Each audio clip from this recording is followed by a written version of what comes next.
Nous aimerions remercier les créations JCT, fabricants et concepteurs de mascottes, marionnettes et décors sur mesure avec plus d'une 30aine d'années d'expérience. Vous pouvez aller visiter leur site web mascotte.com. Bonjour, ici votre bon vieil ami Charles Beauchesne en direct de mon manoir. Vous êtes à l'artiste, le geek et l'otaku.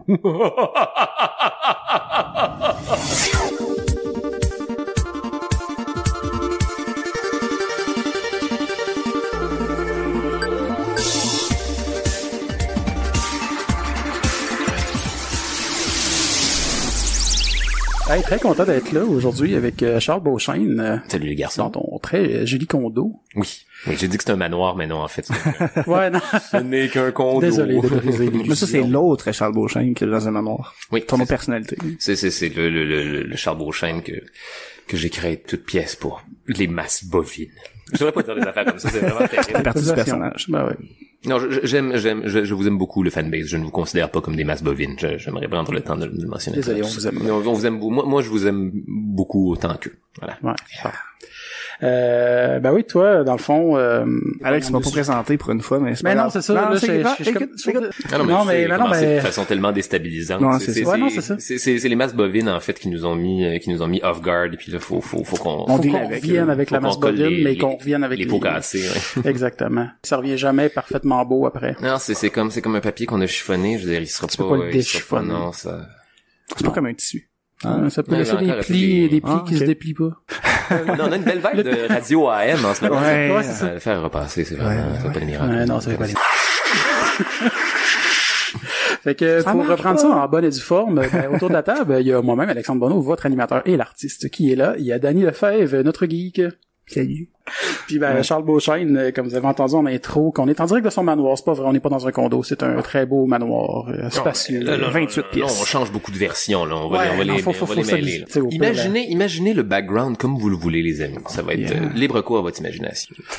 Après tout, nous sommes en direct de ma salle à manger victorienne. Parce que là, tu viens de faire une voix qui me rappelle, parce que j'ai écouté Donjon et Tu Game cette semaine dans l'épisode qui était là avec Tousignan, justement. Ouais. Puis Puis ta voix de gobelin, là, c'est que c'est drôle. c'est terrible, ça, Ah ouais, j'ai pas écouté, moi. C'est des fois, j'utilise une voix de gobelin.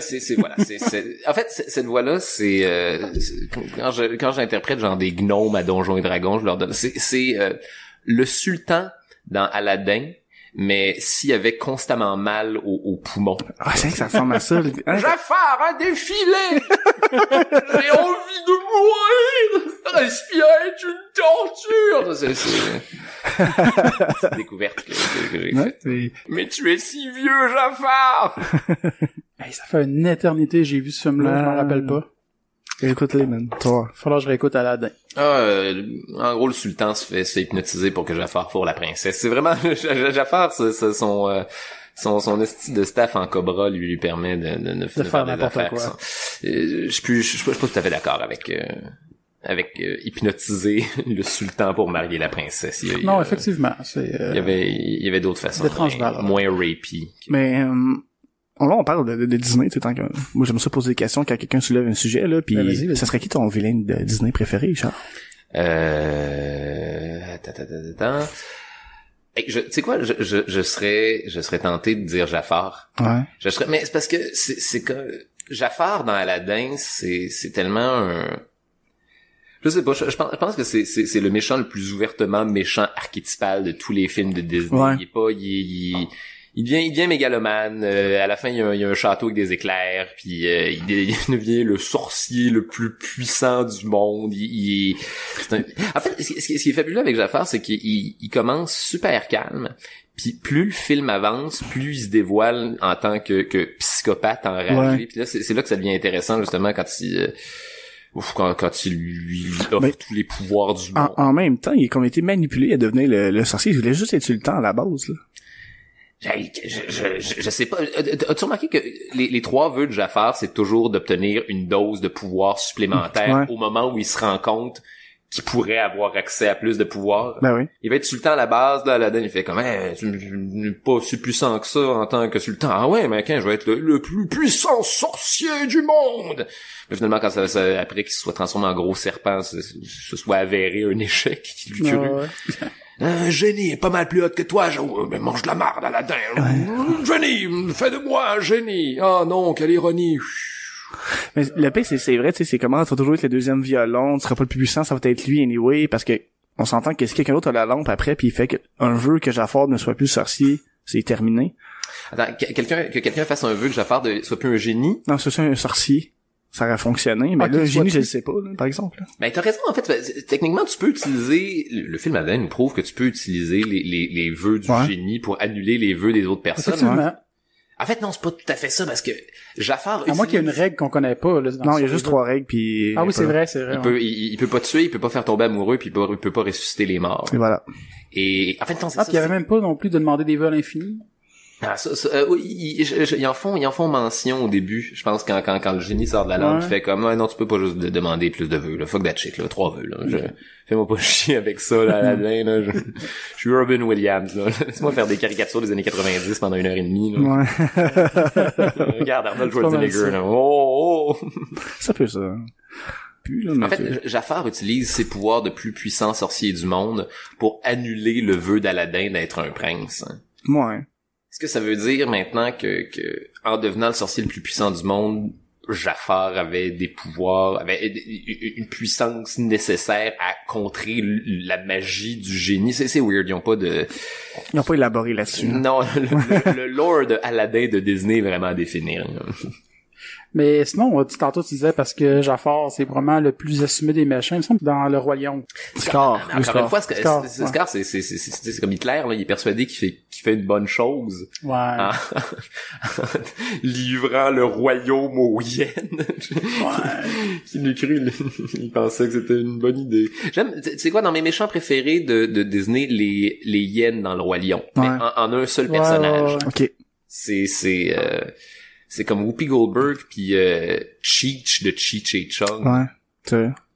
C'est quel il y a 3 hyènes. Je sais que Ed, c'est ça qui me rappelle parce que c'est ça qui est un peu débile. C'est Jim Cummings, c'est un acteur à voix de dessin animé qui a comme enregistré genre 3 heures de rire pour des rires puis des puis avec des diverses émotions différentes puis ils ont tout colmaté ça pour créer une espèce de personnage composé. Jim Cummings, c'est celui qui fait la voix de Rasoul dans Aladdin, le capitaine des gardes.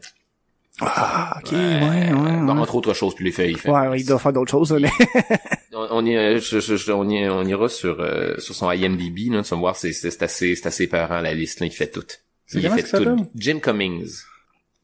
Donc, tu vas voir, le IMDb est vraiment épeurant, la colonne aurait pu Il y a bien les fun des acteurs, quand t'es Google, tu vas sur IMDb, justement, puis tu vois tout qu'est-ce qu'ils ont fait. Des fois, tu fais comment il a joué là-dedans, qu'est-ce qu'il faisait là-dedans, puis là, tu fais comme, Chris, c'était le portier. Non, mais, il y a des acteurs connus qui ont eu des rôles vraiment minimes dans des films il y a longtemps, puis tu t'en rends juste pas compte, là. Je suis content que tu mentionnes ça sur, genre, les premiers rôles de vedettes, parce que je suis en train de me taper, ça fait 1 an que je me tape tous les Hercule Poirot. Ouais. Et c'est intéressant parce que, un jeu que j'aime beaucoup en écoutant les vieux Hercule Poirot, genre des années 90, début 2000, c'est spotter les gens qui sont des vedettes aujourd'hui, mais qui en étaient à leur première apparition télévisuelle dans un épisode d'Hercule Poirot. Dessus en même temps? J'en ai une coupe. Attends, qui j'ai vu jusqu'à maintenant? Il y a Hugh Bonneville, celui qui joue le père dans Downton Abbey. Okay. Il y a Emily Blunt. Emily Blunt qui est dans Death on the Nile. Il y a Kelly Riley, celle qui joue l'anglaise dans l'auberge espagnole, la rousse là. Aussi la femme de Watson dans le Sherlock avec Robert Downey Jr. C'est bon? Ouais, c'est bon. Et dans il y a Michael Fassbender, je suis en train d'en écouter un, pour vrai, toujours une belle petite surprise de voir qui en était à son premier rôle de plouc dans un Hercule Poirot. Parce que tu sais, hier, vu que j'ai écouté les vieux hits, justement, je me serais pas rappelé, la série télé? Non, le film Hit. Ouais, c'est ça, qui est le téléfilm. Le téléfilm, ouais, c'est ça, le téléfilm. J'ai réécouté hier, puis je me suis rappelé que Seth Green jouait le Richie. Ah ouais? Il jouait le roux, là, Richie. Ah ouais? Puis j'ai fait comme, hey, Chris, j'avais oublié ça, ouais. C'est genre un kid? Ouais. Ben, ça doit, là. Oh, il joue la part 1 quand c'est des kids, là, c'est Seth Green qui fait, À quel point ça a bien vieilli? Très mal. Ben, la part 1 a bien vieilli quand même, c'est encore écoutable, c'est correct. La part 2, c'est horrible. Ouais. Quand ils sont adultes, là, c'est pas bon. C'est-tu le même réalisateur qui a fait le part 2? Je pourrais pas te dire, là. Des fois, pour des téléfilms, hein, ils switchent. Ouais, ils switchent c'est un peu, justement, on en parlait la semaine passée, exemple, l'effet papillon, c'est un exemple qu'il y avait eu, que ça a été racheté carrément par un autre studio. Avec Ashton Kutcher? Ouais. Hey, puis moi je savais même pas qu'il y en avait 3, vous m'avez appris ça la semaine passée, je pensais que ça avait arrêté à 2. As-tu vu le director's cut de l'effet papillon, Caroline, que ça fait toute la différence? Ben oui, ça a bien plus de sens que l'effet qui a passé au cinéma, que qui se tue dans le ventre. C'est ça qui était hot. Ouais. OK, good. On a mis la même affaire, right? Okay. Avant qu'il est jamais né. Au cinéma, c'était quoi qu'il faisait? Au cinéma, il retourne au party d'anniversaire au début du film, puis il envoie chier la petite fille, puis ils deviennent jamais des amis. C'est ça, exact. C'est comme la même affaire, mais une version un petit peu plus soft. Non, c'est le full sacrifice. Le gars, en gros, c'est qu'on est hermétique dans cette conversation. Ça n'a pas de sens. Puis là, en plus, il dit, tu sais, t'as la mère qui dit, c'est la 4e fois, genre, fait que tu sais, c'est pas le premier qui a eu cette vie-là, puis qui finit par se tuer dans son ventre, là, fait que... Oh shit, j'avais pas compris cette implication. Ben moi c'est ça que j'avais cru comprendre parce qu'elle dit c'est le 4e que je perds, je suis pas capable d'en avoir puis nanana. Holy shit. Je l'ai réécouté il y a 2-3 semaines ce film là. Justement. OK. Oh non, mais là tu viens de comprendre un autre degré que j'avais pas vu. Fait que moi à la place le 2e puis 3e film, j'aurais fait l'histoire de ses frères avant ou quelque chose là, tu sais. Comme qu'il y a eu d'autres mondes avant. Non parce qu'il y en a déjà eu. Sa mère c'est clairement ça, sinon il l'aurait pas dit pour rien cette phrase là dans le film là, genre c'est le 4e que je perds comme ça. Peut-être qu'il est juste pas capable d'avoir d'enfant puis là ça lui vient juste comme il en aurait juste pas parlé. Ben non. Non. Fait que là tous ses fils seraient des dudes qui auraient volontairement choisi de se tuer dans son ventre. De se tuer dans c'est gris. Mais puis elle en est jamais consciente. Non, tous ses fils ont voyagé dans le temps pour se tuer dans son ventre. C'est horrible, Caroline. J'espère qu'elle sait pas. Ça le sait, elle avait qu'elle va se tuer. Ça va finir là. En tant que mère, ça va la détruire. C'est la pire affaire. Mais ça doit être weird, pareil, de savoir que t'as eu des enfants qui, eux, t'ont connu, mais que toi, t'es jamais connus. Ouais, c'est vrai, tu vois de même. C'est cool en crise. Puis pour quel motif déjà il doit ah oui non parce que ça a tout rendu déstabilisé, il a perdu contrôle des changements qu'il a fait. Mais peu importe en fait, sa vie allait devenir de la marde. C'est que toutes les solutions lui donnaient une vie à chaque fois ça empirait ou une vie de marde aux gens, à tout le monde autour de lui. Fait que la solution pour que tout le monde ait un bon moment, c'est pas que lui n'ait jamais existé. Ouais, ça c'est du sacrifice en esti. Hey, êtes-vous allé voir le nouveau Hit? Non, pas encore. J'étais censé y aller hier, mais avec ma sœur, mais je me suis levé trop tard. Parce qu'il paraît la critique est vraiment dithyrambique. Je suis content, ils ont l'air d'avoir vraiment réussi leur coup sur celle-là. J'ai hâte de voir ça. Justement, hier on était avec Dom Massy, puis sur Facebook, qui est un super cinéphile. Ouais, puis c'est ça, il me disait, lui il l'a pas vu encore, mais Max l'a écouté, puis il dit, tu sais, Max c'est un fan fini des romans, du roman, pis ça. Puis il dit Max vient de me texter qu'il l'a adoré, fait que ça doit être que c'est bon parce que d'habitude il est critique. Je me fais un date night avec ma copine cette semaine puis pas pour aller voir ça parce que c'est quoi le dernier film d'horreur qui vous a foutu la chienne? Ben, je pense foutu la chienne. Ben, moi, il y en a un, il m'a pas foutu la chienne, j'en ai comme semi-parlé hier, justement, avec Dom, quand on checkait sur Netflix. Il y a The Nightmare, mais ça m'a pas foutu la chienne. C'est quoi ça, The Nightmare? C'est comme un documentaire, c'est un documentaire film d'horreur sur la paralysie du sommeil. OK. Puis moi j'ai déjà fait de la paralysie du sommeil, fait que je le sais c'est quoi, puis je trouvais que c'était bien représenté. Du sommeil, ça c'est quand t'as de la misère à respirer, que des monstres autour. Ben t'as pas nécessairement de la misère de respirer, mais c'est que ton esprit se réveille, ton corps se réveille pas, fait que t'as pas le contrôle de ton corps, t'es paralysé. Quand ça arrive, c'est comme je suis sûr que de quoi, puis là vu que t'es comme en semi-réveil, t'hallucines des sons où t'es sûr qu'il y a quelque chose en arrière, mais t'es pas capable de te revirer pour vérifier ou quelque chose. Il y a quelqu'un qui va m'attaquer, il y a quelqu'un dans la chambre, si je sais. C'est weird. Podcast que ça m'est arrivé quand Emily était rentrée chez nous, je dormais sur le divan-lit parce que des fois je fais des siestes là dans le salon. Puis ma blonde est arrivée. J'ai entendu rentrer. Là je sais qu'il y a quelqu'un dans la maison, mais je suis pas capable de me réveiller. Là je panique, je sais pas c'est qui, tu sais, je capote. Là moi je me réveille en sursaut, ma blonde fait qu'est-ce qui s'est arrivé, t'as fait un cauchemar? Non, j'étais déjà réveillé, mais j'étais pas capable de bouger puis d'être conscient, puis je capotais là. Ça a duré peut-être dans ma tête on dirait 3 heures là, mais ça a sûrement duré genre peut-être 5 secondes. C'était un épisode de paralysie du sommeil. Ouais. Parce que ton esprit est conscient, mais ton corps veut pas répondre à wake up, ouvre tes yeux, puis mouche dans une toile d'araignée. C'est ça. C'est vraiment pas cool. Non, ça n'a pas l'air le fun. Non, c'est parce qu'en plus, souvent quand ça arrive, comme je dis, vu que t'es semi-réveillé, t'hallucines en même temps là parce que t'es comme en train de rêver mais superposé avec la réalité. Puis moi il y a une des fois que c'était arrivé que je restais à Saint-Jérôme puis en tout cas j'étais couché, je restais dans un sol puis j'avais une vue sur la fenêtre puis je voyais quelqu'un dans la fenêtre essayer de rentrer genre puis tu sais j'étais pas capable de bouger, j'étais comme tabarnak, qu'est-ce que t'essayes de te réveiller puis finalement je me réveille puis y a rien, tu sais. Mais c'est creepant. Fait que c'est plus mes paralysies du sommeil qui fait que j'ai eu la chienne de ce film-là que le film qui m'a foutu la chienne. Je comprends. Mais bref. Ouais, c'est ça la question originale, parce que j'étais comme on parlait de quoi déjà? Oui, c'est ça, c'est à la base, quel film d'horreur vous ont fait peur? Non, mais c'est parce que c'est rare des films d'horreur qui font encore peur quand on consomme beaucoup. Mais c'est ça ou l'âge qu'on a, je sais pas des fois. C'est ce qu'on est à cause qu'on est habitué un peu. Ça dépend quoi? Il y a encore des, je sais pas toi, il y a sans nommer de film, parce que là, il y en a pas un qui me vient à l'idée vite comme ça, mais en même temps, c'est t'as même idée aussi à avoir peur. Moi, j'aime ça avoir peur, mais on dirait que les films me font pas peur. Le truc, c'est, first, j'écoute la nuit, je chante les lumières, je m'assure d'être tout seul. Tu sais, je veux dire, si j'écoute les lumières, si on avait écouté un film d'horreur à 4 gars, on aurait fait comment? C'est qu'il y a rien qui fait peur dans la vie, là. Outre t'asseoir puis apprécier, genre, l'effort qu'ils ont fait puis le visuel. Mais j'avais été très jeune d'abord. Fait qu'il faut que je remonte loin, là. Si j'ai eu peur, là. Moi, c'est, The Descent. Ah, ben oui. On a parlé hier, en plus. Quand les exploratrices de cavernes qui tombent sur une espèce de système pas découvert avec des espèces de d'humains qui vivent sous la terre, historiques, troglodytes. En fait, je pense que c'est juste des humains qui sont adaptés à vivre sous la terre parce qu'ils ont tout le temps puis ont évolué sous la terre. Comme des hommes des cavernes, de troglodytes du centre de la terre. Puis je suis claustrophobe dans la vie en fait. Puis ce film-là a des excellentes scènes de claustrophobie. Oh non, je respire pas là, c'est pas nice. Ça. Tu veux pas être pogné dans roche de même, à pas être capable de respirer avec une petite épaule pognée dans. Je me suis rappelé de quelque chose, mais c'est pas vraiment un film d'horreur, mais c'est Don't Breathe, parce que je sais pas si vous avez vu ça. Ça c'est récent, ça. C'est-tu les cambrioleurs qui s'en vont voir un aveugle qui est badass aveugle, finalement. Ouais, c'est ça. Ouais, et puis les scènes sont assez stressantes que j'avais peur pour les personnages là. Tu sais, j'avais j'étais stressé genre. Ils ont fait, tu sais quoi, ils ont fait une affaire similaire. Je suis tombé sur un truc sur Netflix. C'est un bon vieux film d'horreur avec un slasher, mais la protagoniste principale est sourde muette. Ça me dit quelque chose. Il y a un dude qui essaie de s'infiltrer dans la maison alors que elle ne peut rien entendre, puis t'as beaucoup de J'ai déjà entendu parler de ça. T'as beaucoup de scènes de son point de vue à elle. C'est comment ok non c'est intéressant. Là, l'effet d'angoisse c'est là. Le film est somme toute supportable. Là. C'est pas un super moment d'horreur, mais pour l'effort là, c'est chouette. Ah ok. En fait, je pense que à mon avis là, ce qui vient nous faire peur dans les films d'horreur, c'est ce qui nous fait peur à la base dans la vie de tous les jours. Il faut le trouver. C'est comme toi avec la paralysie du sommeil, justement. Faut juste que tu fasses un parallèle avec ta vie. Ce film-là, c'est exactement soit capable de te rejoindre dans quelque chose qui deep down inside te fait peur à toi. Ouais. Parce que non, sinon, moi un film, c'est rare que ça va me foutre la chienne. Tu sais, quand j'étais plus jeune, oui là.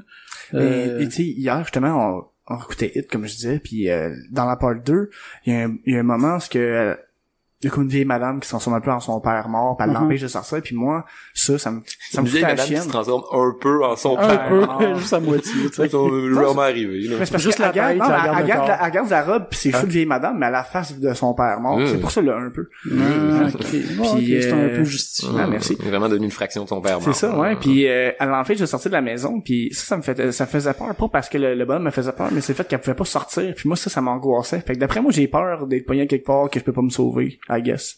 Et avez-vous déjà vu le film français Martyr? Ça me dit rien comme ça. Ça se voulait quand c'est sorti, ça se voulait une des affaires les plus épeurantes qui existent, une espèce de gros film gore français sur des filles qui se font séquestrer puis qui se. Ça me dit rien. Il y a Xavier Dolan au début, c'est vraiment weird qui se fait gonner au shotgun dans le chest, c'est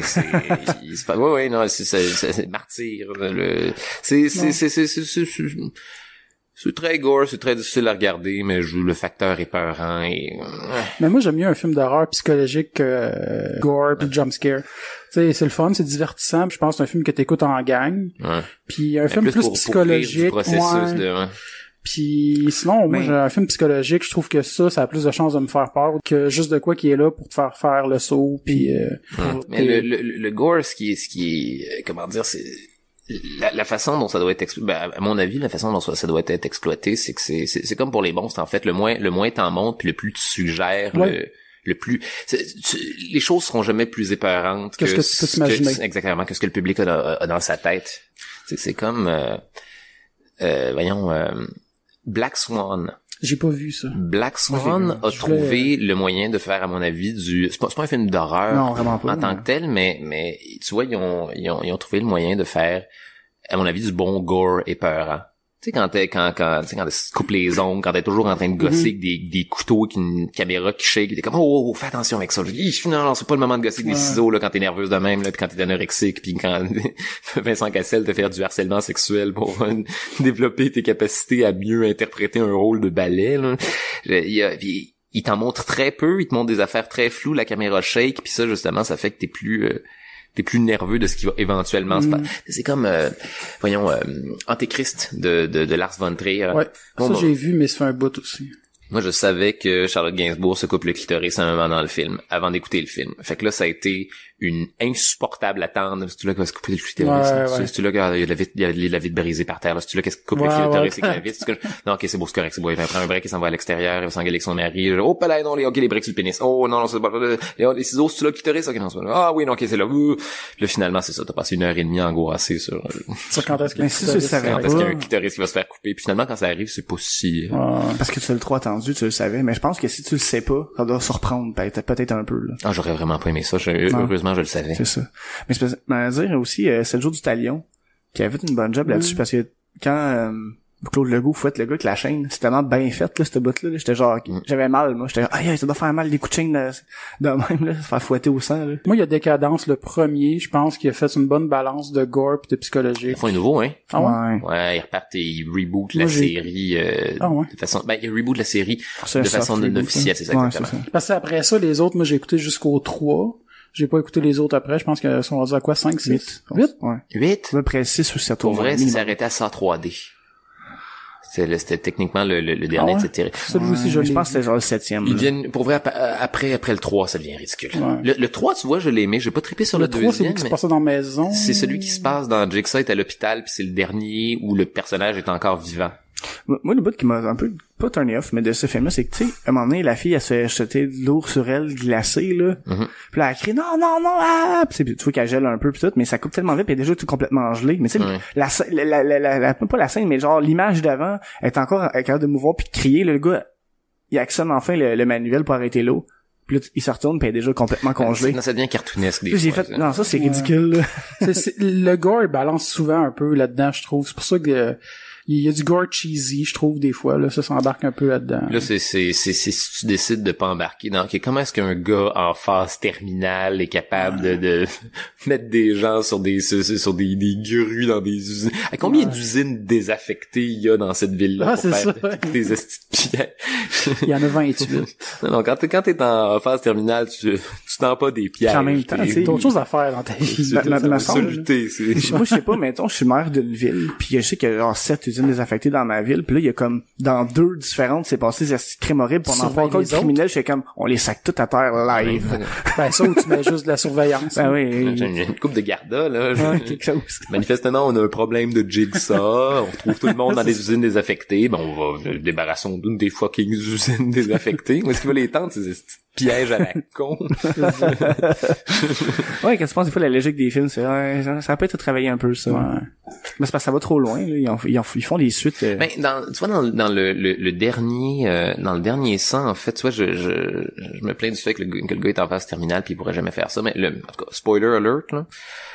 Dans le dernier ça, ils t'apprennent que finalement tout ce temps-là, Jigsaw avait c'était monté une espèce d'équipe de montage de pièges avec tous les autres individus qui survivent. Comme si c'était une entreprise quasiment. Exactement. Il s'est parti son espèce de... Pour avoir la job, faut que tu survives un affaire horrible, genre. Faut que t'ailles chercher la petite clé derrière ton œil. C'est comme, Chris, quand j'allais porter mon CV, je m'attendais pas à ça. Ah, man. Qu'est-ce qui se passe? Non, là, merde, il y a un domino dans mon cul, puis là, faut que qu'est-ce qu'il faut que je fasse? Survivre à des petits pièges à ours, puis il y a des cochons qui se font... Mais vous autres, vous auriez vu ça, justement, ça me fait penser à l'affaire aux États-Unis, je t'ai parlé, la maison hantée, là, que tu peux pas quitter tant que tu perds pas conscience, ou que tu vomis, ou que... Ouais, j'avais vu ça passer, ça. Ou que tu pars quasiment en ambulance, là, c'est quasiment les seuls cas que tu peux arrêter. Il y a pas de safe word. Puis il y a personne, ouais, c'est ça, puis il y a personne qui a réussi à finir, je pense, le parcours de... J'avais vu un documentaire là-dessus. C'est pas malicieux. Moi, je vais aller le faire live. Mais qu'est-ce qu'ils font? C'est quoi manifestement ils vont te faire caler des verres de sang, ils vont te faire, C'est du vrai sang? Oui. Non, c'est pas humain, I guess, là. Non, je pense pas, là. Mais, comment dire, j'imagine qu'ils n'ont pas le droit de te faire violence physiquement non plus, là. Il y en a. Ah, ouais. Mais pas intense. Non, mais ils frappent pas dans la face pis d'un coup. Non. Je pense qu'ils peuvent te restrain pis tout, là. Ouais. Ou genre faire comme s'il allait te nailler. Ils vont te une petite cage à chien, genre, pis... Ou faire comme s'il allait te nailler pis que t'étais de la merde. Pis non. En dessous de l'eau pis... C'est pas vraiment c'est pas une maison hantée, c'est de la torture. Non, c'est ça. Ouais. Mais le pire, c'est que ça marche, c'est gratuit, elle est là pis... C'est gratuit. J'espère que c'est gratuit. Qui paierait pour aller se faire crisser la tête dans l'eau? Signe une décharge. Ah non, il y a du monde, là, qui y vont déjà. Moi, je suis sûr qu'il y a du monde qui serait prêt à payer pour y aller. Oui. OK. Je sais qu'il y a une version que j'ai vue, là, ils font à Montréal, mais que t'as un safe word, c'est genre, je veux mon nounours. Ouais, je veux mon nounours, puis ça l'arrête. Ouais. Oui, en font un, c'est dans 2-3 semaines, là. Ouais. J'étais allé il y avait partie il y a des maisons hantées, genre, dans des espèces. Toi, t'en faisais pas à Ronde? Moi, l'automne, je fais du, voilà, vous connaissez maintenant mon side job, je suis un monstre de maison hantée à la Ronde. Ouais, parce que Dom aussi fait ça. Ouais, entre autres choses. Il y a mais, en tout cas, je nommerai pas de nom, là. Je vais préserver leur identité, mais il y a un paquet d'individus du circuit de l'humour de la relève qui s'amassent à jouer des vampires à la ronde. Mais maintenant, trouvez-nous, les amis. Ça va être mon prochain but. Tout vous dénicher. Hey, man. Ça serait plate, tu brises le personnage comme il arrive. Hey, salut Charles, ça va? Ah, ta gueule. Non, je suis... C'est sûr qu'on s'entend, on tombera pas sur Mike Ward dans la maison des... Non, j'ai dit les humoristes de la relève. Non, je sais. Mais j'imaginais juste le ridicule d'un peu de virer le coin, pis là, c'est... Laurent Paquin en Frankenstein. Non, c'est pas comme ça que ça marche. C'est fucking drôle, par exemple. Je pense pas que l'effet de faire peur fonctionnerait. Ce serait comme, c'est Laurent Paquin Frankenstein. Ah, non, minute, là, il y a moyen de mettre une couche de maquillage suffisante à Laurent Paquin pour qu'il soit tripant. François Bellefeuille qui te court après en criant. Ça ferait peur quand même, ça. Donne-y une hache, là, pis un costume en plastique. J'avoue, il fait peur assez facile. En criant. Il crie pis une chaîne, ça. On crée des bonhommes, là. On brainstorm des castings intéressants. Mais sinon, on parlait de films, puis hier, justement, parlant de encore Dom Massy, il m'avait posé une question qu'il voulait que je te pose. Oh. Mais il m'a dit... Vas-y, Dom Massy par proxy, pose-moi ta question. Il voulait savoir pourquoi Tim Burton, c'est ton réalisateur préféré. Ah, quel enfoiré. Quel enfoiré, c'est vraiment le pire. Non, il m'a dit, je pense qu'il te demande tout le temps ça. Tout le monde, j'ai... Mon trademark scénique, c'est des chandails rayés, puis j'ai toute mon espèce de facture visuelle est basée sur une espèce de comment dire, j'aime ça jouer sur des espèces d'effets cauchemardesques, puis sur de l'esthétique pop grim, puis là ça fait que je me fais constamment demander à quel point Tim Burton c'est mon réalisateur préféré, puis à quel point je aimais ça, toi, de Nightmare Before Christmas. Ouais, c'est ça, je suis un petit peu une caricature aussi à travers tout ça, là, j'avoue coupable, là, mais... Justement, tantôt, il me disait qu'elle allait faire le Ciné Nacho de Nightmare Before Christmas. En plus, c'est ça, là. Cool. C'est terrible. C'est quand, ça? En décembre, je pense. Ouais. Nacho Libre? Ouais. Cool. Vous viendrez ici. Ben oui, probablement, ouais. C'est drôle à un moment donné, en plus, on n'avait pas été capable de, j'étais avec François Tousignan, puis Jesse Shea, puis on se cherchait, on voulait vraiment écouter Le Roi Lion.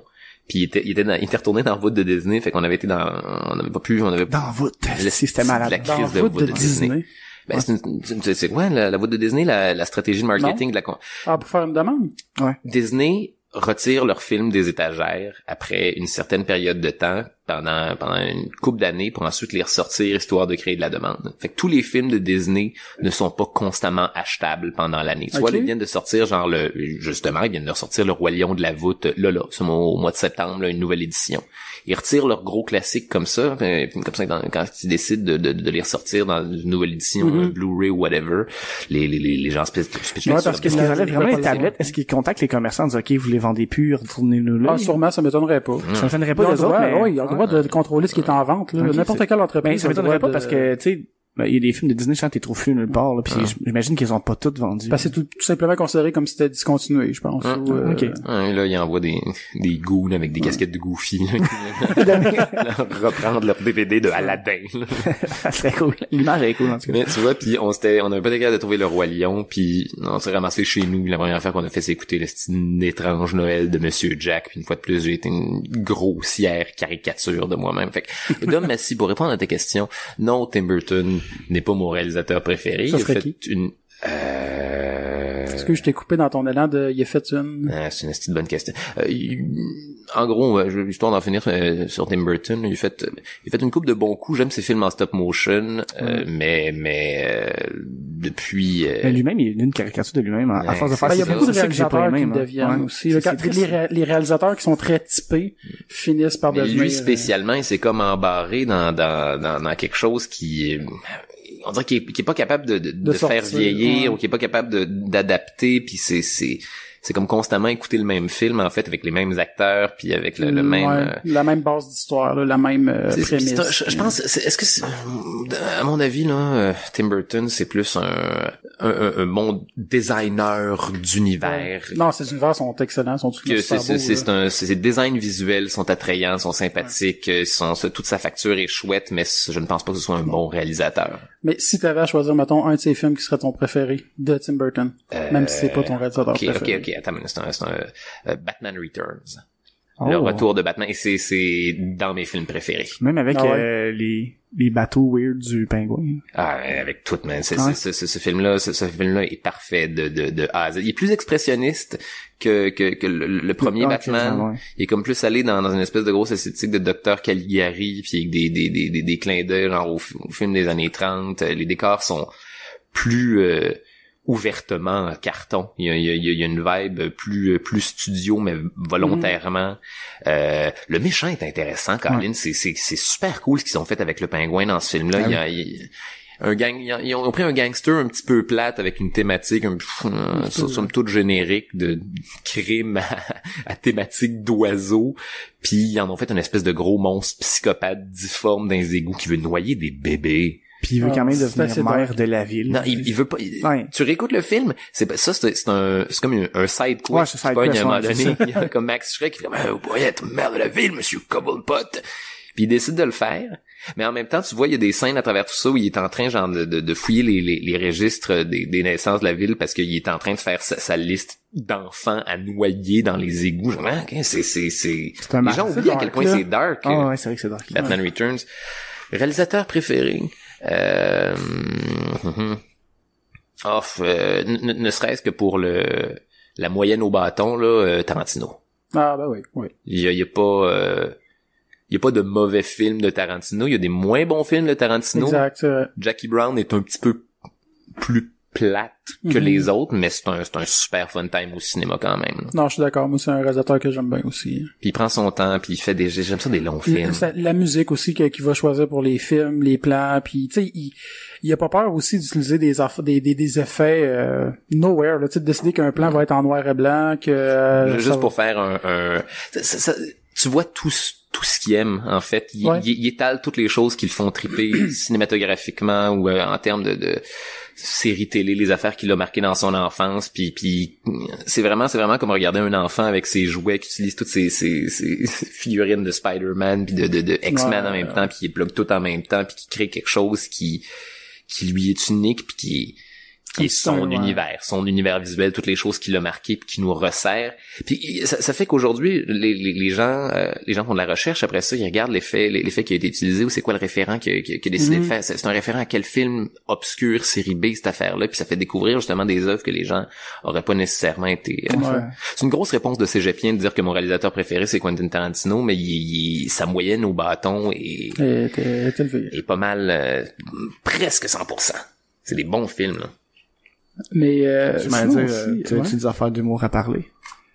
Ah ben si tu veux aller dans l'humour, moi j'allais dans un côté plus dark. Va dans un côté plus dark.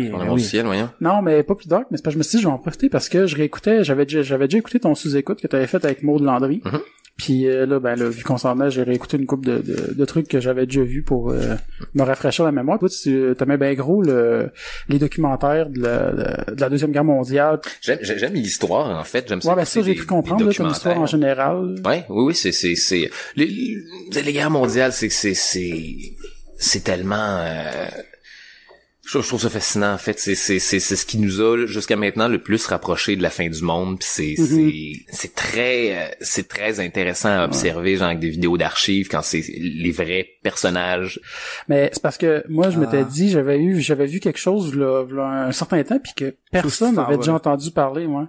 que le monde avec qui je parle de ça, j'étais tombé sur un documentaire en écoutant un top 10 des moments les plus bas de l'histoire de l'humanité. On va dire où est-ce que l'humain est descendu le plus bas. Puis quand j'avais vu celui-là, j'ai fait what the fuck. C'est l'Holodomor. Ça, c'est-tu l'Holocauste soviétique, ça? En Ukraine. Ouais, rafraîchis-moi la mémoire. C'est dans le fond c'est Staline en Ukraine, il avait décidé, je me rappelle plus exactement là les motifs pourquoi il avait fait ça, mais je pense que c'était financièrement, il avait fait bloquer toute la nourriture de l'Ukraine et il avait envoyé l'armée vider les garde-manger, les magasins, les commerces, puis il a créé une famine qui a tué à peu près 10 millions de personnes. Holy crap. Puis j'étais comme, c'est impressionnant que personne n'a entendu parler de ça, puis c'est l'équivalent que c'est comparable à l'Holocauste là, en niveau de mortalité. Est-ce que tu sais pas, t'as dit 10 millions de personnes? Ouais. C'est 6 millions l'Holocauste. Puis le pire c'est que c'est un gros cover-up avec les médias puis tout ça aussi de l'époque, les journaux. Puis est-ce que tu sais pourquoi t'en as pas entendu parler? Parce qu'il a gagné la guerre. Ah, peut-être. Le documentaire que j'ai écouté là, que si le monde s'intéresse à ça, c'est Harvest of Despair, il est sur YouTube. Puis c'est un documentaire qui a été fait dans les années 70. T'as du monde qui sont interrogés, qui ont survécu à cette période-là. Puis qu'il y a une femme qui raconte, elle était jeune, puis son père, il était responsable de ramasser les cadavres avec son cheval. Puis comme un moment donné, elle demande à son père papa, tu sais pourquoi qu'on mange pas nous autres, puis que tu sais le cheval tu sais on donne la nourriture au cheval, puis là son père était comme c'est parce que ça prend le cheval pour ramasser les corps, puis s'il y a pas personne pour ramasser les corps, ben ils vont rester là. Là, il y a du cannibalisme dans le tapis. Ouais. Évidemment. Puis sérieusement là, j'étais comme shit, c'est intense là parce que ils montraient justement ceux qui ramassaient les corps, ils étaient comme lui il est à terre, il est pas encore mort, mais envoyé dans pile de cadavres, là tu vas être mort demain. Tu pouvais être ramassé comme semi-conscient puis être mis dans un trailer de cadavres puis envoyé, on t'en va t'enterrer parce que de toute façon tu vivras. Tu vas mourir demain, puis je reviendrai pas demain. Puis le pire c'est que là-dedans lui, c'est parce qu'il a réussi à faire monter le prix du grain pour vendre à l'international. Fait que là, lui, s'est mis à vendre du grain à l'international parce que c'est un des plus gros producteurs à l'époque. Puis il a fait un gros cover-up. Là, les médias, ils venaient passer des 3-4 jours. Tu sais, il y avait des rumeurs qui sortaient du pays, comme quoi que le pays était en famine, puis tout ça. Puis il était comme, il est pas en famine, là, venez-vous-en, puis il invitait le monde à passer venir une semaine, 2 semaines. Mais c'était vraiment là grande séduction style, là, que c'est dans un restaurant, là, ils mettaient plein de monde, des bourgeois qui sont encore en forme, puis ils remplissaient le restaurant, puis là, le monde allait là, puis mais tout est normal ici, là. Ils spottaient des quartiers spécifiques, là, puis je trouvais ça intense. Mais dans le fond, c'est les villages où tout le monde était mort de faim. Ouais. Mais qu'il faisait un cover-up là vraiment à la grande séduction là, qui amenait une foule à une place, du monde dans un quartier pour mettre le quartier en vie. Puis Staline, il était pas nice du tout là. Les gens ont comme pas oublié que c'était un douchebag, mais ont oublié à quel point Staline là, avant qu'il arrive au pouvoir, c'était un gangster. C'était un maniaque. C'était un chef de gang de bolcheviks. Puis leur job c'était d'aller prendre le pouvoir comme des mafieux là, puis de casser des gueules, puis c'est un psychopathe, non? Et détail intéressant, il est mort d'un accident cérébral vasculaire dans son pipi. Voilà. Ça t'apprendra, Staline. En pissant? Ouais, il est mort dans son pyjama dans sa chambre en pissant. Voilà, il y a au moins une mort où il a eu l'air un peu ridicule, là. Ouais, on peut se consoler de ça, j'imagine. Ouais, c'est ça le monde, peut-être. Ouais. Mais c'est ça, j'étais comme impressionné après ça de parler de ça au monde puis de faire comme Chris, il y a personne qui a entendu parler de ça. Puis c'est quand même, moi je trouvais ça intense là comme histoire là. Mais c'est un documentaire intéressant, je trouvais à écouter là. Harvest of Despair. Non, mais tu sais, il y a un paquet de les gens focusent beaucoup sur l'Holocauste qu'on connaît, mais il y a un paquet d'autres histoires qui génocides, les Arméniens, les croisades de l'époque aussi. Les croisades, que c'était juste ça. Des guerres saintes entre parenthèses là que on n'en parle pas parce que ça fait 1000 ans que c'est des styles de chevaliers médiévaux, mais je veux dire on a toujours fait des shit comme ça, c'est juste que là c'est dans le cas de la Deuxième Guerre mondiale, c'est plus proche de nous. En fait c'est ça qui est fascinant avec les guerres mondiales, c'est que c'est le moment où on a commencé à industrialiser, tuer du monde, et c'est pour ça que ça a dégénéré. Tu sais, juste la Première Guerre mondiale, quand on part de la guerre à cheval avec des épées, puis de la cavalerie, puis des canons qui prennent super longtemps à recharger, puis Ça, c'est la première, ça. Non, ça, c'est avant la Première Guerre mondiale. Après ça, la Première Guerre mondiale, hors de nulle part, t'as des armes automatiques, des mitrailleuses, des tanks, les avions existent depuis 10 ans. Pis ça passe au next level, one shot, là. Ouais, pis là, justement, tout le monde a fait le saut. Tout le monde dit, oh shit, ok, non, c'est ça, maintenant, à faire la guerre. Oh crap. Puis là, c'est pour ça que, justement, ça crée une espèce de guerre weird où ils savaient pas comment gérer cette technologie-là, fait qu'ils ils sont retranchés, ils ont creusé des tranchées, puis à un moment donné, le front a juste arrêté de bouger pendant 4 ans. Puis c'est juste se battre pour une coupe de mètres de No Man's Land, bourré de barbelés, de cratères d'obus, de doutes que leurs faces ont explosé à cause du shrapnel. Les gueules brûlées qu'ils appellent, ça, c'est ceux qui ont survécu à des explosions d'obus puis de shrapnel, puis leurs visages là, sont défigurés, là. Sont renfoncés vers l'intérieur. Ils ont même plus là. Tu sais même plus comment leur face fonctionne. Il y a des photos. Vous irez voir ça sur Internet, les gueules brûlées, c'est en faire des frissons. Fait que non, tu sais,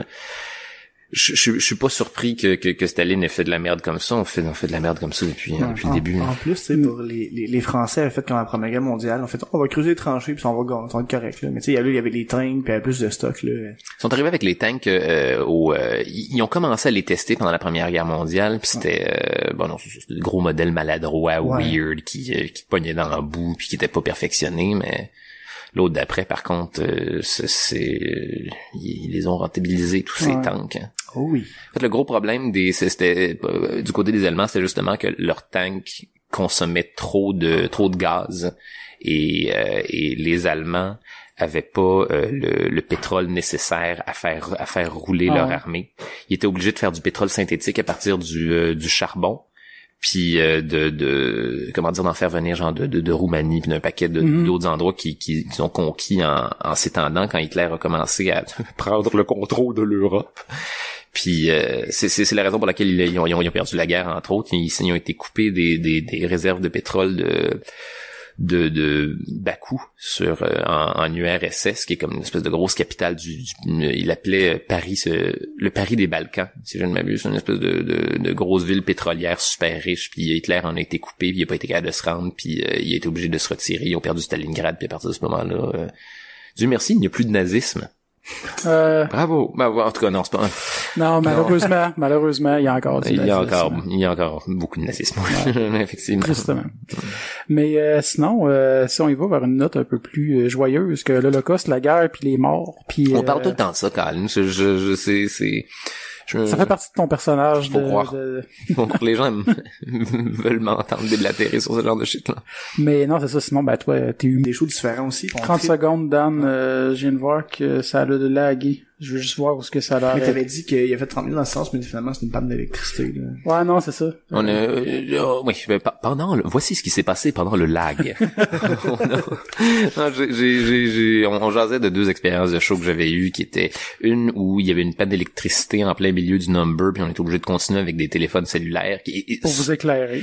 Mais somme toute, c'est le fun, le public est de bonne foi quand ce genre de choses-là arrivent, puis ils sont comme là il y a un gros imprévu, mais le spectacle est encore possible si on décide d'y mettre un peu du nôtre, puis c'est finir un spectacle ou éclairer au téléphone cellulaire, ça se fait. Je peux dire ça.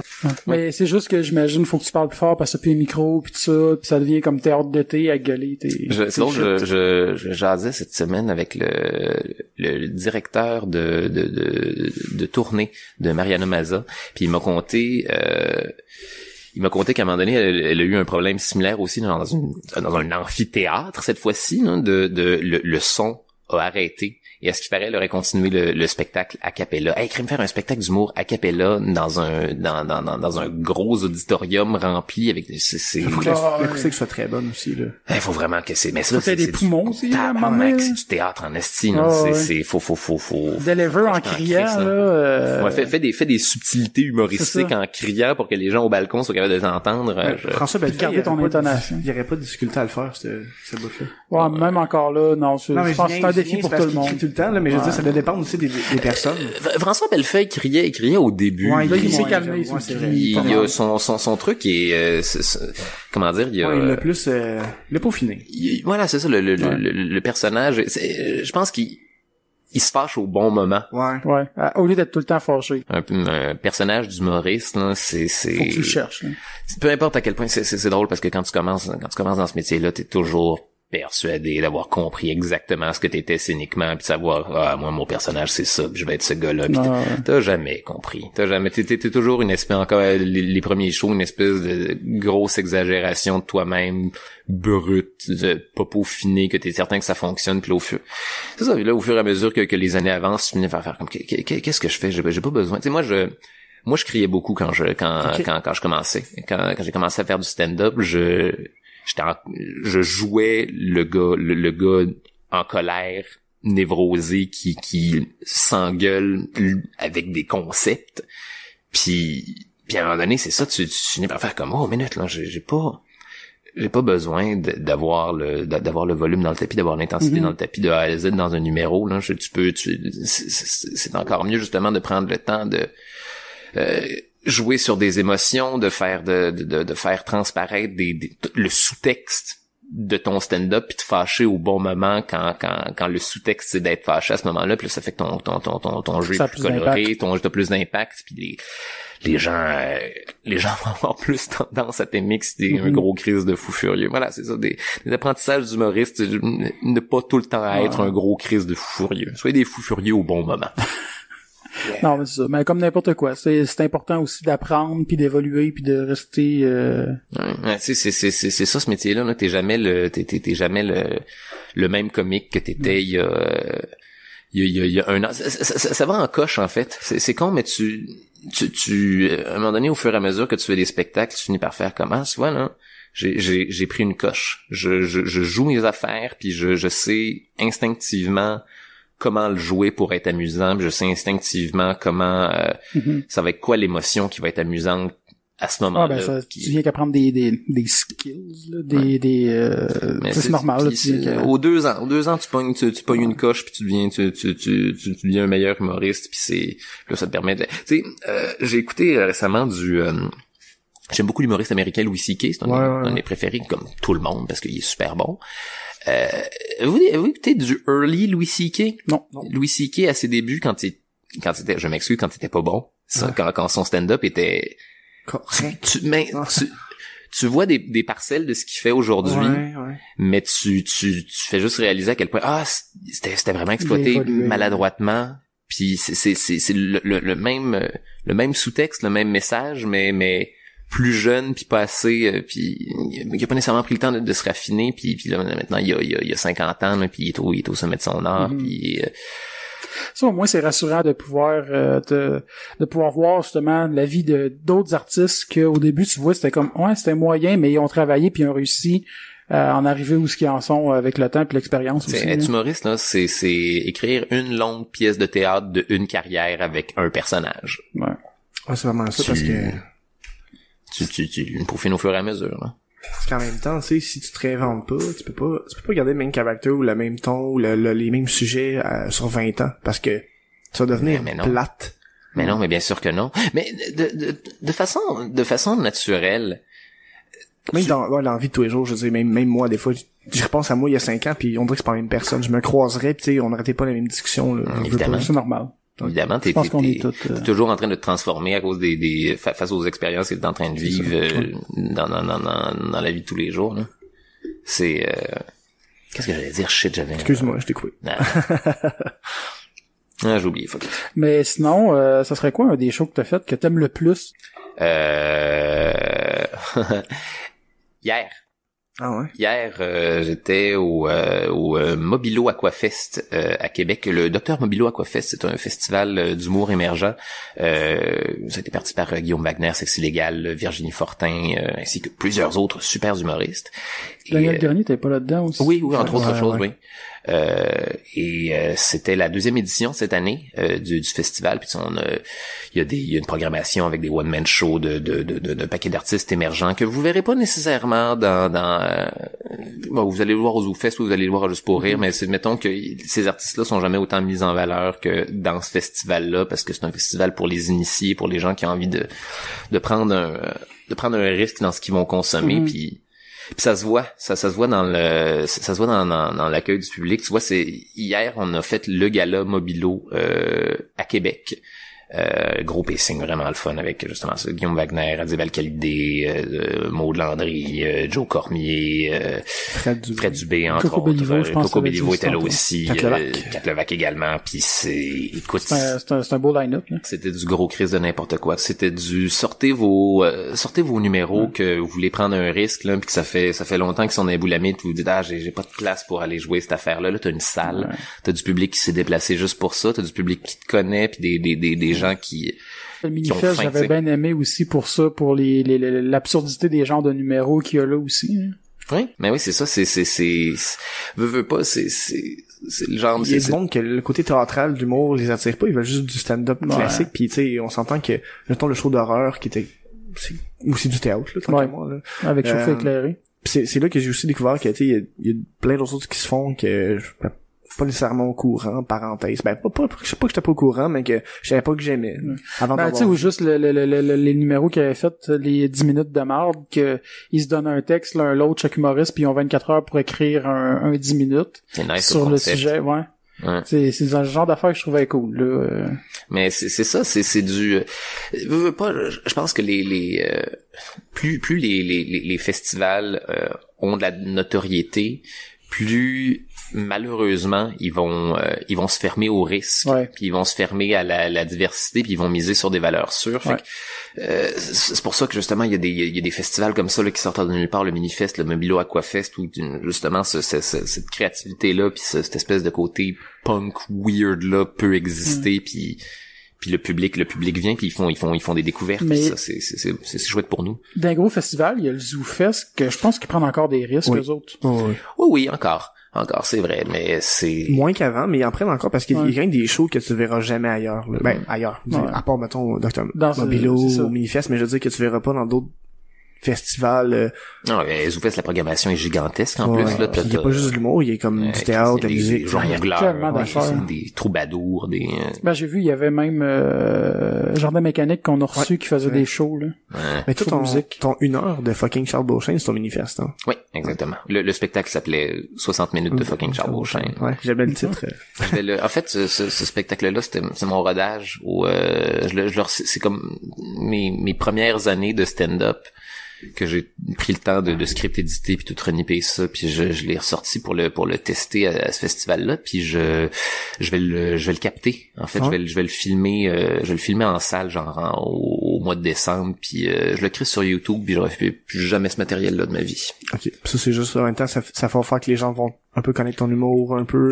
C'est un cadeau en fait, j'ai pas j'ai deux one-man shows là, en ce moment là, puis j'en ai un que ça me tente plus nécessairement de faire parce qu'il est trop vieux, fait que je le donne à la communauté, puis voilà, Internet là, c'est pour ça là. Parce que justement je cherchais un peu sur toi sur YouTube, puis t'avais pas beaucoup de shows mettons ou de j'ai rien, je suis discret, faut venir me voir live. Non mais c'est ça qui est cool parce que il y a quelqu'un qui, je sais pas si c'est qui avait dit ça, je sais pas si c'est Mike, mais une fois que tu le mets sur YouTube, ton numéro, c'est comme si tu le tuais ou tu l'envoyais se faire tuer parce que tout le monde le voit tellement de fois qu'après ça, tu peux plus le faire en show. C'est le numéro dont tu te débarrasses. C'est ça. Puis c'est aussi, j'en parlais avec Joe Allen, justement, qui disait qu'il met pas beaucoup de shows sur YouTube parce qu'il tu vas le tuer, tu sais, t'es encore de le roder, si tu le mets déjà sur l'internet, tout le monde le voit, ils viennent te voir en show, ils font comme Chris, je l'ai vu 8 fois ton show.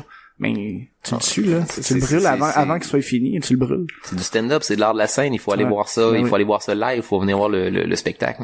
Non, puis même à ça, c'est comme autant en musique qu'en humour ou que tout ce qui est des médias ou des divertissements qui se font autant sur la scène puis en médias numériques ou whatever. C'est pas la même affaire non plus de vivre un show sur place puis de le regarder à TV ou à l'ordi. Mais non, jamais t'auras jamais l'énergie, l'électricité, non, c'est ça. De la foule, du reste du monde, puis de la salle. Le partage avec l'humoriste aussi, là, je veux dire, on est là pour une connexion, donner de l'énergie aux gens, là. C'est pour ça que c'est tout le gros fun de sortir, aller voir un spectacle de stand-up, puis c'est pas encore une pratique qui est véritablement répandue. Les gens de notre génération achètent pas tant que ça des billets de spectacle de stand-up. Nous, on achète même. Ouais, mais nous autres, on va en voir beaucoup, mais avec le podcast, c'est sûr, ça nous porte plus à sortir. Mais je suis content, moi, parce que pour vrai, cette année, j'ai vu plus de shows que j'en ai vu depuis un crise de bout, là. On voit quasiment un show par semaine, si c'est pas plus, là. Beaucoup, là. C'est du monde que je connaissais même pas. Genre, il y a un an, tu m'avais dit un nom, j'avais mis c'est qui, puis là, finalement, tu sais, comme il fait bien du stock, le gars, là. On est en ce moment, le milieu d'humour, entre guillemets, de la relève, parce que c'est un terme que j'aime vraiment pas. Il y a beaucoup de monde qui l'aime pas. Il y a plusieurs... Je ferai une parenthèse plus tard là-dessus. Ah, vas-y, non, je suis intéressé. Non, mais justement, je trouve ça bizarre qu'il y ait encore ce terme-là, humoriste de la relève. Tu peux dire... La relève de quoi? C'est ça.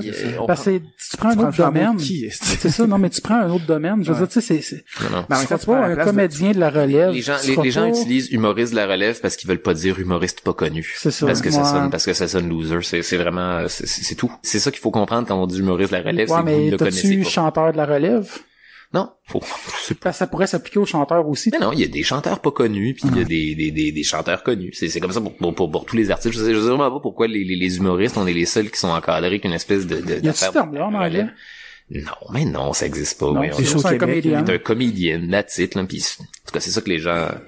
T'as du succès ou t'en as pas. C'est ça que je mentionnais, en fait, là, en ce moment, là, on est en pleine effervescence. Ouais. Tout le monde veut faire du stand-up. Il y a un paquet de jeunes humoristes qui arrivent. Il y a beaucoup de soirées qui apparaissent. Les open mic. La culture de l'open mic là, qui est en train d'exploser à Montréal. Il y a de plus en plus de comedy nerds aussi qui viennent qu'à suivre la scène du mot. Tu sais, même nous autres, on va dans plein de soirées, puis tu remarques le crowd, c'est comme Chris, je l'ai vu il y a 2 semaines.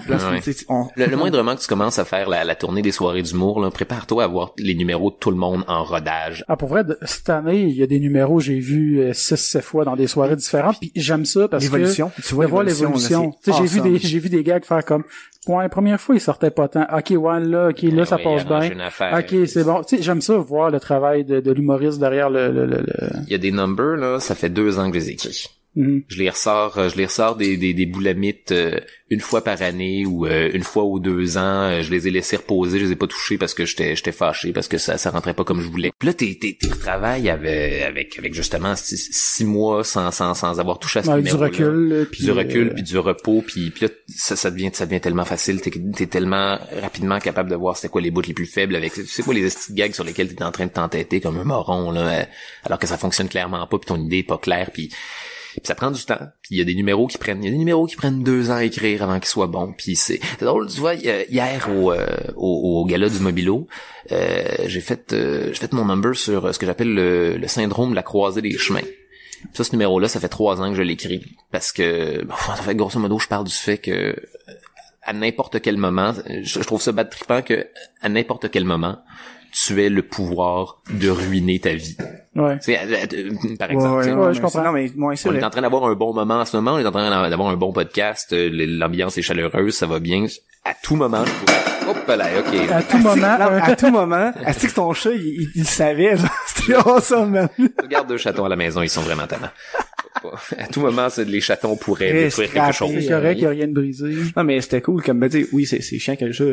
Ce que je veux dire, c'est à tout moment, je pourrais prendre ma bouteille de bière, la péter puis stabber quelqu'un, puis la vie serait ruinée, ça serait fini. C'est venu dans mon esprit parce que je m'en allais vraiment dire ça. Quelqu'un pourrait péter une bouteille puis stabber quelqu'un, puis là, j'étais comme il l'a dit. Ça, c'est le syndrome de la croisée des chemins. Ouais. Et tu vois, ce numéro-là, j'ai comme, je parle de ça pendant 15 minutes, là. C'est une grosse style d'élaboration, vraiment crissement labyrinthique, que je parle du fait que, quand j'étais à un moment donné dans un salon de coiffure, il y avait un petit chihuahua qui était la mascotte du salon de coiffure, puis j'aime pas beaucoup ces chiens-là, parce que, en tout cas, j'aime pas leur petit pénis de chien. J'ai toujours peur d'effleurer leur espèce de petit pénis de chien, puis en tout cas, tu sais jamais quand on décide de le sortir, puis c'est ça, voilà, les gens dans le salon trouvaient ça drôle.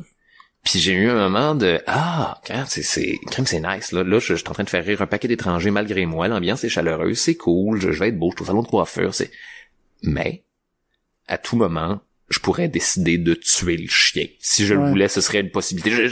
Non, je ne ferai jamais ça, mais c'est une possibilité. Je pense que c'est des affaires des fois qui nous passent toutes un peu par la tête. Puis tu vois toute l'évolution de ton acte, puis tu fais non. C'est cool. Fait que je fais à peu près 15 minutes où je parle de cette affaire-là, puis ça c'est d'un numéro généralement que je sors. Je l'appelle mon numéro de 45e minute de One Man Show parce que ça prend 45 minutes de buffer avant que j'arrive à ça pour pas que j'ai l'air d'un esti de psychopathe quand je fais mon élucubration. Puis tu vois, je l'ai sorti fret sec hier devant un public de salle, puis je pense que ce number-là a jamais été aussi le fun. Fait que c'est cool, le public est réceptif à ce genre de shit-là, puis ça... Comment dire, ça fait du bien ce genre de festival-là, parce que tu peux justement te permettre de faire des affaires qui te font plaisir à toi. Hop, là, il y a un autre chat. Et voilà. Mais moi je voulais juste faire une parenthèse aussi sur le Dr Mobilo, les affiches sont vraiment belles. C'est un artiste sud-africain qui les fait. C'est ça, j'allais poser si tu savais c'était qui. J'étais en train d'aller sur le site pour essayer de trouver s'il était nommé quelque part. Daniel Grenier nous l'avait dit, mais il faudrait écouter l'épisode. Tu sais, c'est un style très un peu art nouveau. Très 60s, aussi, avec des gros contrastes. C'est les affiches sont vraiment chouettes. Je te retrouverai le nom, je te l'enverrai. Ouais, non, je le trouve pas vite fait là, mais non, sérieusement, je trouvais qu'elles sont vraiment nice les affiches. Sont très, et elles sont en vente sur le site du Dr Mobilo Aquafest. Ah ouais, tu peux les acheter, cool. Ouais. Je pense qu'on va l'encourager. Ah, elles en valent la peine, sont toutes vraiment chouettes. Non, sérieusement, j'ai trouvé vraiment. Si vous voulez acheter les affiches de Charles Beauchesne, on va mettre le lien en bas de l'épisode. Oui, allez-y, c'est moi avec un poisson des profondeurs et une lampe sur le front. C'est clair que t'avais choisi celle-là. Je sais pas pourquoi, mais... Genre, oui, je l'ai, je l'ai un petit peu demandé, en fait. Non, parce que c'est le Dr Mobilo Aquafest, tu sais, il y a une grosse thématique aquatique, maritime, ouais. Comme là, choisissez vos, donne-moi le poisson, trippant des tréfonds de l'océan, là. Puis c'est pas juste ça, c'est parce que on parlait, tu sais, on écoutait 3 bières dans l'auto ensemble, puis on te parlait entre les ailes puis les branchies pour être amphibien. Tu parlais de profondeur marin, justement, que tu voulais, voir ça. C'est une des choses qui me fait le plus... On parlait là de films d'horreur, d'affaires qui te font peur, là. Les tréfonds inexplorés, moi, des abîmes de l'océan. C'est débile parce qu'il est tellement bas le pourcentage mappé ou exploré de l'océan. Le recensement du fond marin, il est pas très élevé, là. Mais non, nos sous-marins se rendent pas encore jusqu'au fond. La faille, là, les abysses laurentiennes. En plus, j'écoutais un documentaire pendant longtemps sur les fonds marins puis il disait comme où c'est que les gens avaient été blablabla puis qu'est-ce qu'on retrouvait à tant de mètres en bas, là. Puis à un moment donné, c'est comme rendu un peu plus que ça en bas, on ne sait pas, c'est jamais été exploré, on ne sait pas. Le bout où le bout de bad tripant est dans le noir total, pis tous les animaux sont freak puis bioluminescents là, c'est un des points les plus profonds qu'on a explorés. Mais il en reste encore une espèce de gros shitload avant de se rendre Avec les sons, à un moment donné, il y avait le big bloop. Le big bloop, ouais. Je sais pas si t'as déjà entendu ça. Le big bloop? C'est un son qui est enregistré dans l'océan puis qu'il y a aucun scientifique encore qui a pu expliquer c'était quoi parce que tu sais, il y avait pas de bateau, il y a pas de glacier. Puis je vais le faire jouer, ça va durer ça prend un 3 minutes. C'est une moto finalement. Oui. Non, mais ça a été enregistré. C'est un Hells qui... Ouais. C'est pas une moto. Mais là, guys, ici, c'était une moto. C'est d'où? Colin! C'est un gars.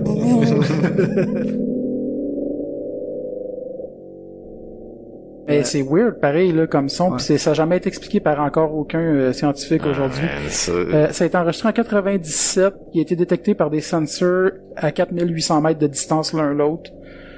Fait que ça veut dire que ça a été vraiment fort comme bruit parce que ça a été mais il y en a qui pensent que c'est des plaques tectoniques, il y en a, tu sais, il y a plein de théories, là, mais il reste que il y en a qui pensent que c'est des créatures qu'on connaît pas encore. Il reste que c'est comme avec les films d'horreur puis ce que tu imagines est plus épeurant que tout. Ouais.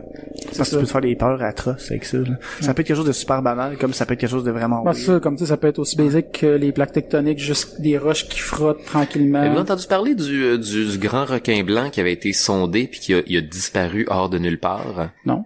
Ils avaient réussi à mettre une sonde sur une femelle grand requin blanc et de bonne taille. Oui. Ça, ces animaux-là, c'est ce qu'on appelle des apex predators. Ils ont pas de prédateurs naturels. Il y a rien qui tue un grand requin blanc. Et à un moment donné, ce requin-là, hors de nulle part, a disparu disparu des radars. Et ils suspectent que ce serait quelque chose de plus gros des profondeurs qui l'aurait mangé. Ils ont comme accumulé des preuves, puis c'est l'hypothèse la plus valable. Je me suis pas super documenté sur le sujet, mais je connaissais l'histoire un peu, puis ça fait quand même peur un peu. Juste la bioluminescence, le émettre de la lumière à partir de ton corps de façon chimique, c'est facile.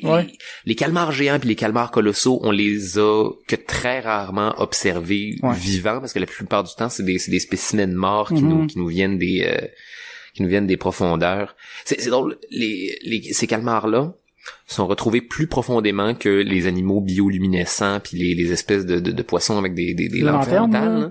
sont plus profonds que ça encore. Et les seuls qui sont capables d'aller les chercher, c'est les cachalots.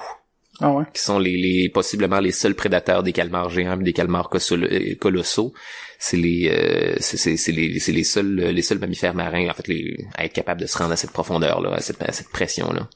Juste l'obscurité totale. Juste savoir qu'il y a un endroit qui existe, dans l'obscurité totale, la pression peut t'anéantir à tout moment, puis en plus de toute cette shit, il y a des espèces de gros crabes arthropodes des profondeurs qui ont grossi à des volumes inobservés jusqu'à maintenant. Mais ça, je m'étais tout le temps demandé, il me semble que ça aurait été weird que l'évolution fasse que, tu sais, sur la Terre, il y a déjà eu des animaux géants aussi, à cause qu'il y avait beaucoup plus d'oxygène, des insectes, puis tout ça, géants. Des genre des estimes mille pattes de la taille d'un autobus, là, des crises de libellules. Ça devait être weird, ça. Hey man, justement, à cette époque-là, peut-être même bien avant ça, en fait, un des premiers animaux à être sorti avant les amphibiens de l'océan primordial qu'on appelait, c'était des gigantesques scorpions marins.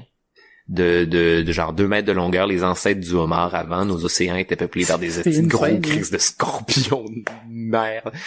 C'est bad. Puis ils ont pas survécu, tu sais. Non, écoute, il y a eu 5 extinctions massives sur la surface de la planète. Mais le pire, c'est, tu sais, on est un peu coquille en disant que on est tellement important. Mais tu sais, quand le monde dit c'est la fin du monde pour l'humanité, mais pour pas les autres espèces, ils vont en avoir d'autres. La seconde où on arrête d'exister, là, la planète va se régénérer, puis ça va être les canards anthropomorphes qui vont avoir leur chance. On va devenir l'univers de Picsou. Puis tu sais, c'est juste un assez d'intelligence pour savoir que ça existe. Howard the Duck. Howard the Duck, estime. Hey, ils ont rebooté Picsou, hein? Ouais, puis j'ai pas vu, là, j'ai pas écouté, mais j'ai pas écouté, mais pour elle, les critiques sont le fun. Ouais, puis l'intro, il est cool en Chris. L'intro, je sais pas si moi c'était une de mes émissions préférées. J'ai écouté l'intro, Alex, ça fait genre 8 fois que je t'achète avec ça, là, mais la nouvelle tune de Picsou, ouais, man. Et pareil, presque. Puis ils l'ont jazzé. Ils l'ont jazzé un peu, puis c'est une fille qui chante à la place d'un gars, mais tout ça dérange pas. Avec une espèce de... Je viens de chercher une belle vibe stylistique, genre, qui fait un rappel aux vieilles bandes dessinées Disney des années 50, 60. On va vous mettre un segment. S'il y avait un segment musical, je te sommerais de partir le générique 2017 de Picsou. Non d'une pipe.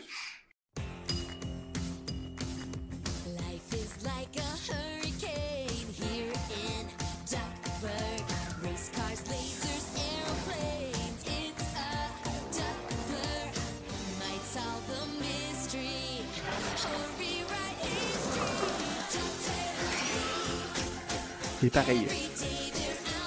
Plus rythmé, hein? Ouais, plus rythmé, mais... Il y a une petite vibe sexy que je trouve un petit peu déstabilisante dans tout ça. C'est comme une érection, t'es devant des dessins animés qui est pas destiné à avoir faire une érection. Je sais pas, c'est des belles voix de femmes qui me poussent à vivre des aventures de canard, je sais pas. Je sais pas, je sais plus ce que j'aime. Je savais pas que c'était commencé, par exemple. Je savais que ça s'en venait, mais je savais pas que c'était commencé. Je vais sûrement aller voir une épisode. Disney est tout en train de se réinventer, là. Ils ont... Autant qu'on peut les critiquer, autant qu'on peut les aimer. Disney, là, c'est la meilleure affaire qui est arrivée à Star Wars. Oui. Moi, je suis d'accord, puis il y a beaucoup de monde qui a pas aimé l'épisode 7, puis moi, je suis un fervent défenseur des titres. C'était super bon, l'épisode 7, cette trilogie-là.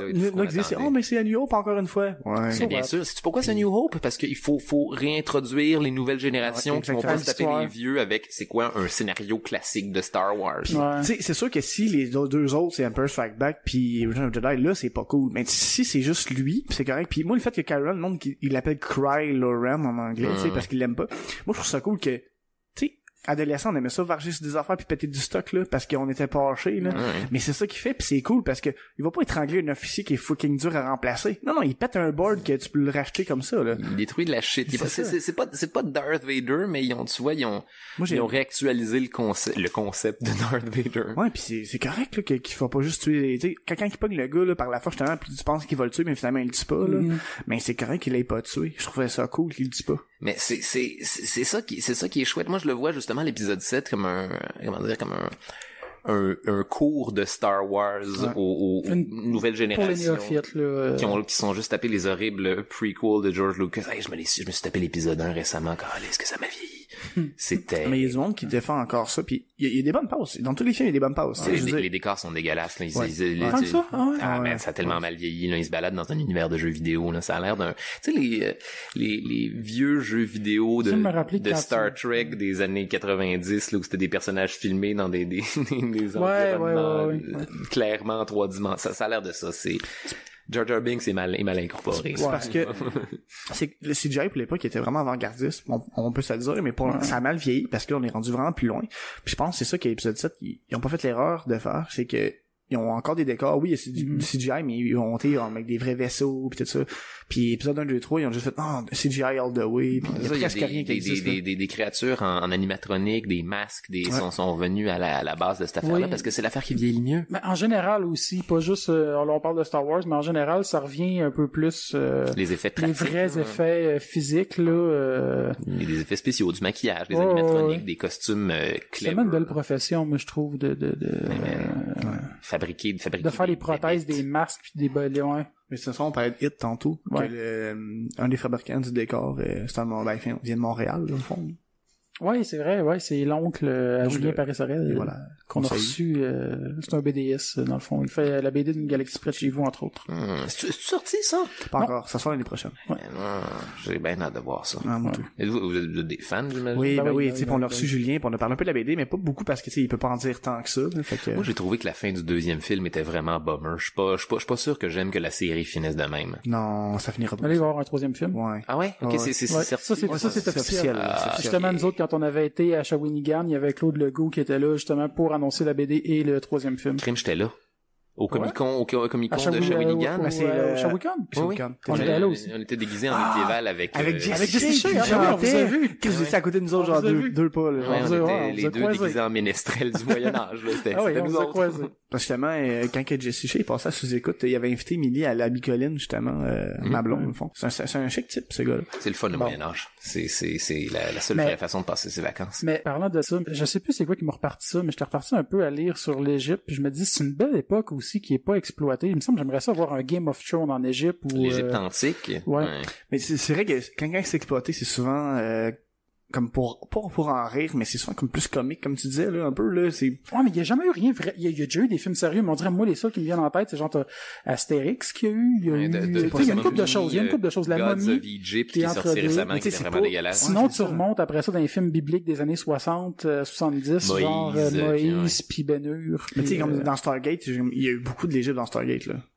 Ouais, c'est vrai, c'est ça que tu m'as écrit stylistiquement. Ouais, stylistiquement, c'est ça que je voulais dire. Mais il reste que moi, j'aimerais ça, une série genre Game of Thrones style en Égypte antique, là. C'est une des plus vieilles civilisations. Ça fait tellement longtemps. C'est une civilisation malade, là. Moi, ça me fascine. C'est documenté, il y a du stock, là, tu sais. Prenez les notes, les amis.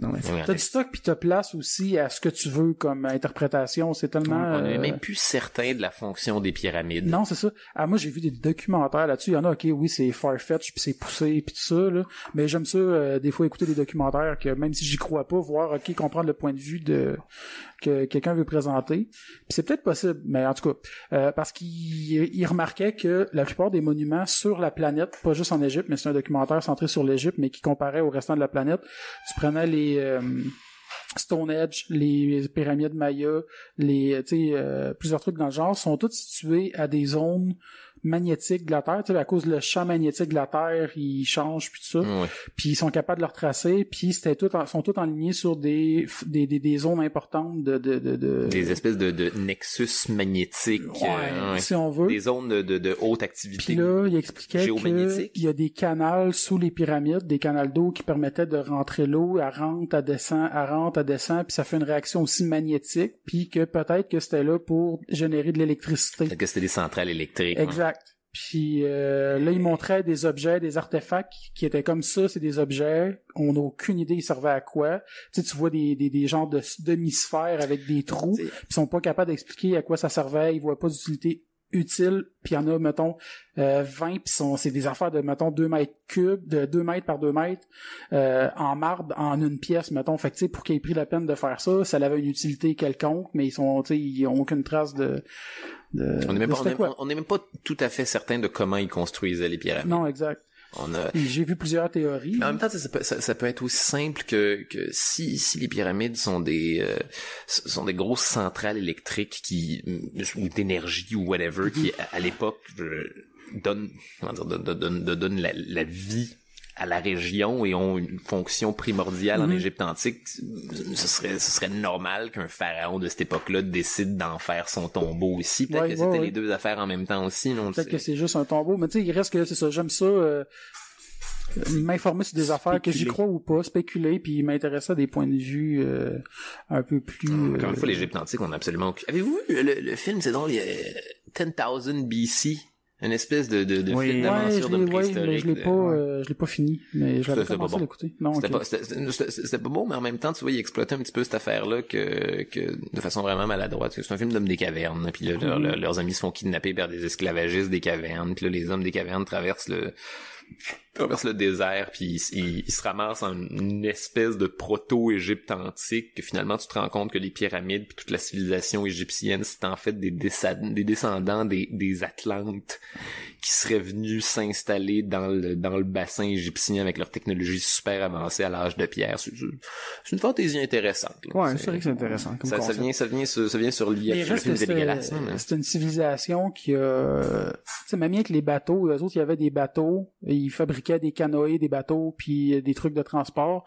Quand le reste sur la Terre, ils voyageaient encore juste avec des bio creusés, sculptés, là. Oui. Puis tu sais, ils faisaient des bateaux assez complexes là, avec des, tu sais, aucun joint, je veux dire aucune colle, c'était tout assemblé avec des c'était les premiers à faire du verre aussi. Faire des verres en vitre puis des vitraux, c'est un procédé égyptien. Puis je sais que ça a déjà été ils sont un peu servis, hein. Il y aurait suffisamment de sable, je pense, à mon avis. Mais dans les films préhistoriques, tu sais, que t'as soulevé, j'avais vu à un moment donné The Clan of the Great Cave Bear avec Anna. J'ai lu le livre, ça. Ah, il y a un livre. Non, je savais qu'il y avait un livre, mais je les ai jamais lus, j'ai juste vu le film. Mais il reste que moi, je trouvais que c'était un bon film. Hey, c'est drôle, ça me fait penser. Tu parlais de Stonehenge puis des pyramides qui sont des espèces de qui sont alignés avec les trucs magnétiques. D'énergie magnétique. Tu vois, ça vient de me rappeler que c'est exactement l'excuse qu'ils donnent au voyage dans le temps dans la série Outlander. Ça fait longtemps que j'ai vu ça. Moi, je l'ai pas écouté, mais vu que je te suis sur Facebook, je sais que t'en as parlé il y a pas longtemps. Sur Netflix, c'est vraiment, c'est de la grosse romance à l'eau de rose, mais c'est de la porn pour maman. C'est de la grosse porn de maman. Puis, ah oui, c'est vrai, t'as dit ça la dernière fois que ma mère, elle a dit qu'elle aimait ça. Ouais, c'est Christian. Tu as dit à ma mère, c'est de la porn de mère. Il faut assumer. Outlander, c'est de la pornographie de maman, mais moi, je suis le genre de personne qui aime bien ça. C'est la pornographie de maman. Non, mais pour vrai, là, tu sais. Ah, moi aussi, j'aime pas parce que c'est eux autres le public cible que t'as pas le droit d'aimer ça. Non, ça se fait du bien une petite histoire d'amour à l'eau de rose, une fois de temps en temps. Grosso modo, c'est une infirmière des années 30 qui voyage en 1846, puis c'est comme ça qu'il l'explique. Elle voyage dans le temps parce que il y a comme une espèce de zone où il y a des monolithes en Écosse, et ces monolithes. Qu'est-ce qui se passe là? C'est ton chat qui tabasse la caisse de bière. C'est en train de m'énerver un instant, je vais régler le problème. C'est bon. Ok, voilà. Non, c'est ça, c'est des monolithes en Écosse qui sont une espèce de justement de nexus d'énergie magnétique emmagasiné qui fait que si tu touches une de ces pierres-là, t'es projeté à travers le temps puis l'histoire. C'est comme ça qu'il l'expliquait dans cette série-là. Tapez-vous Outlander, pour vrai, ça en vaut la peine. J'y ai pensé dernièrement de les commencer avec ma blonde parce qu'on cherchait des séries écoutées ensemble, mais je pense que ça pourrait être correct. C'est un bon fun time avec en couple. Ça, c'est une bonne façon de gagner tous les points. De tous les points, ma parole. Y a-t-il quelqu'un qui prend une autre bière? Non, mais j'allais dire que sur cette suggestion Netflix, on va clore cette discussion, ouais. Fait que c'est ça, mais toi, t'es en show où prochainement? Moi, allez sur ma fanpage Facebook, Charles Beauchesne, BEAUCHESNE. Je mets toutes mes dates de spectacle là-dessus, puis venez me voir, là, je suis en rodage en ce moment, là, je teste du nouveau matériel, puis venez consommer de l'humour au Québec, ma parole. Puis nous autres, abonnez-vous sur iTunes, YouTube, Podbean. Laissez-nous des commentaires sur iTunes, c'est vraiment cool quand vous en laissez, ou des 5 étoiles. Ça, c'est vraiment nice. Écrire en privé aussi. Fait que là-dessus, bye bye. Bye bye. Ciao.